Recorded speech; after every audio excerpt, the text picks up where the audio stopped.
ரொம்ப important question. So நெய்வ் அப்படின்னா first time வேல் மாத்துறவங்க, read அப்படின்னா செகண்ட் டைம் வேல் மாத்துறவங்க. நெய்வா இருக்க 65-70 வயசு மேல இருக்கவங்களுக்கு டாவி ப்ரொசீஜர் பண்ண முடியும். அதே மாதிரி ஒருவேளை அவங்களுக்கு முன்னாடி டிஷ்யூ வேல்வ்னு சொல்லுவோம் நாங்க. டிஷ்யூ வேல்வ் போட்டு அந்த வேல்வ் கெட்டு போயிருந்தாலும் கால் வழியா போயிட்டு வேல்வ் மாத்த டாவி பண்ணிட முடியும். அது பேர் வந்து வேல்வின் வேல்வ் டாவி, இல்லைன்னா வேல்வின் வேல்வ் டேவர்னு நம்ம சொல்லுவோம். பண்றதுக்கு முன்னாடி சிடி ஸ்கேன் எடுத்து பார்ப்போம், எல்லாமே சேஃபா இருக்குதா அப்படிங்கிறத கன்ஃபார்ம் பண்ணிட்டு அதுக்கப்புறம் தான் நம்ம பண்ணுவோம்.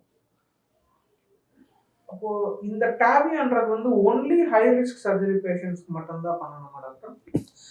Very important question. இதே கொஸ்டின் நீங்க 2015க்கு முன்னாடி கேட்டிருந்தீங்கன்னா ஆமான்னு சொல்லியிருப்பேன். 2019க்கு அப்புறம் கேட்கறதுனால இல்லைன்னு சொல்றேன்.